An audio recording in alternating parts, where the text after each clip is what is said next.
What is up, everybody? Welcome to AK Plays. I'm AK. Let's play.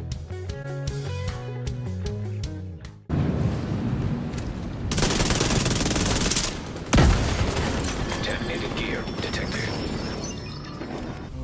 Those poor people. Alright, everybody, today we're going to be talking about specializations.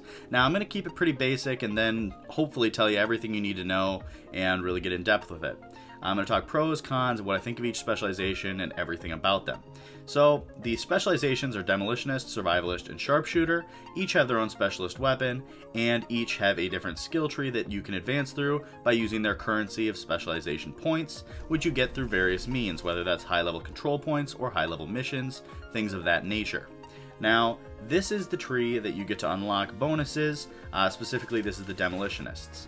Now, I am going to go over all of them individually, but I am going to do it really fast, so if you need to pause to read or go over something more in depth, go ahead and do that. But these red ones up here, you can see you can't directly unlock right away. However, if you unlock one of the white items, then you follow that little white line that connects them, and that will unlock the ones underneath it. Now, you can see that you can respec your points and use them in a different way if you didn't like the way that it turned out. But if you hit one of the white items, it unlocks the red items that are attached to it in the little white line that connects them, the chain. Now, ones that don't have a little line connecting them, you can see it doesn't change anything, it just upgrades. So these are the bonuses. This one is your Tactical Link, gives 5% out of cover damage to your group.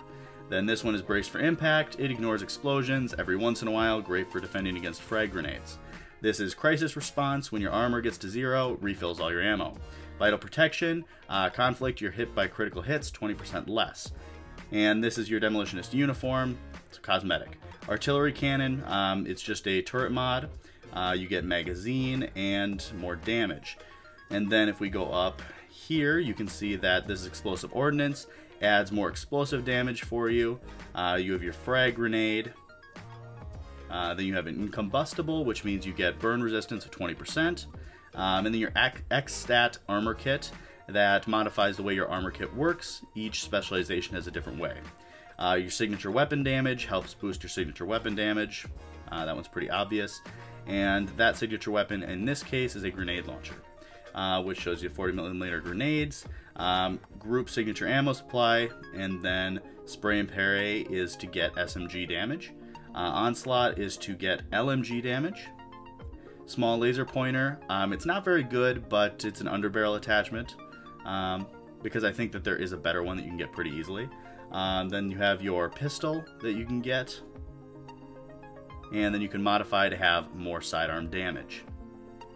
Now, the weapon, like I brought up earlier, is a grenade launcher, and I think it's awesome. It's super strong. You can see that it takes out groups of enemies, it hits really hard, and it fires pretty quickly, which a lot of them really don't. This one has a great fire rate, it does a ton of damage, and it affects a larger area.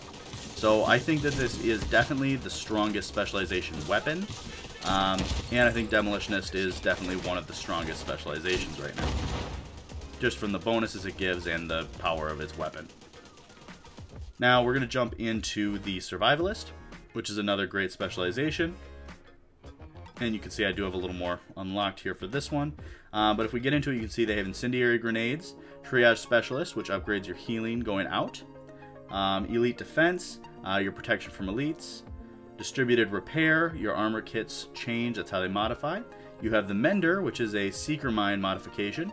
And then we have its upgrade for decreased cooldowns, and an upgrade to increase its healing. Then we have our Survivalist uniform, and our Survivalist Tac Link, which is a 10% bonus to targets with status effects for our team. Scraping by, you gain 5 ammo per second for your weapon while doing a cover-to-cover. While in cover, for crunch time, you gain 10% cooldown reduction, and Vital Protection, same 20% decrease to critical hit chance on you in conflict. Gunslinger, which is an increase to your sidearm damage, and each one has that as well, each specialization.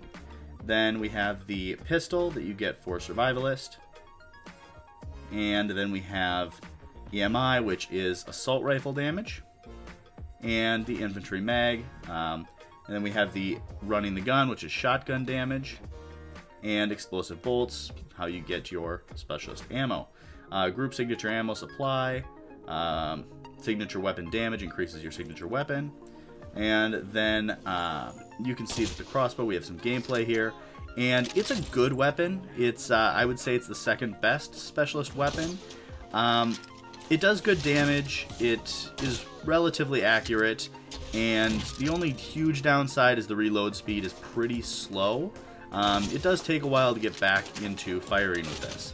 However, it does good initial damage when the bolt hits, and the explosive damage is good for delayed damage and area effect.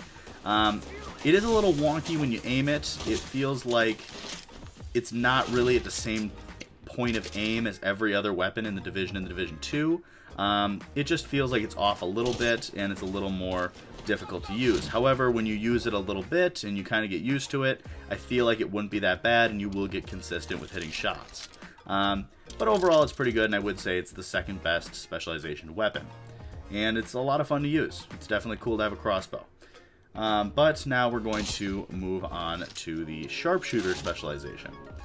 And the Sharpshooter specialization is sniper-oriented, and we're going to go up and see it as a flashbang grenade, and then it has one in the head, which will increase your headshot damage, deft hands, which increases your reload speed, and breath control, which increases your weapon stability, reduces recoil, faster acquisition of targets. Your X-Stat armor kit is another modification to your armor kit. Then we have our tactician drone, scouts enemies upgrade for the drone, and another upgrade for the drone. Then we have our marksman uniform. And then we have our Sharpshooter Tactical Link. Your group members get 10% headshot damage when they're closer to you to targets. My home is my castle. Extra armor gained while you're in cover. Vital Protection. Reduce the chance you're hit in conflict by critical hits by 20%. Round after round, after 20 seconds of cover, you start generating marksman ammo. Sharpshooter Pistol. This is my rifle. Increases your rifle damage.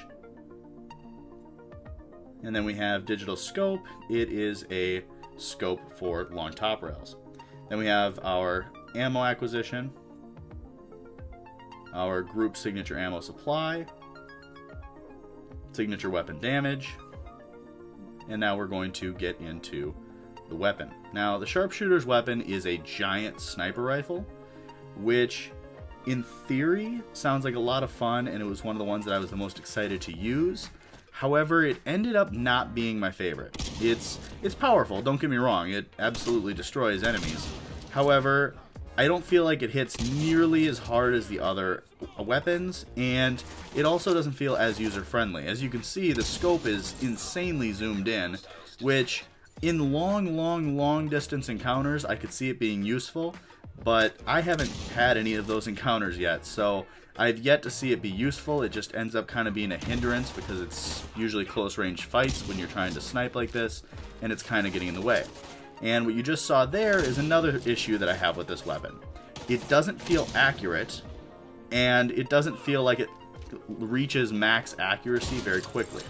With the normal sniper rifle, which you see I just pulled out, you can see that it reaches maximum accuracy much faster, and it feels like it's much more user-friendly at this close range. And then this sniper I pulled out didn't even have a scope, and it's much easier to use.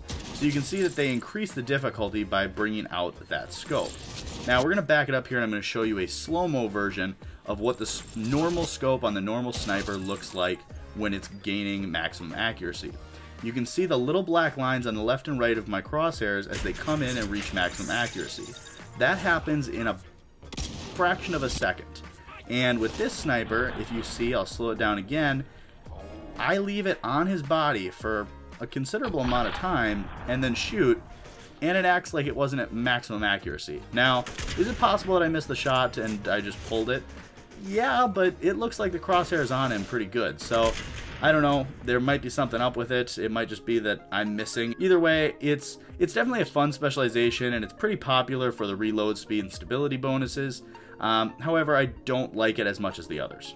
But that's my conclusions. If you guys have any questions, just let me know in the comments, and I will catch you guys tomorrow.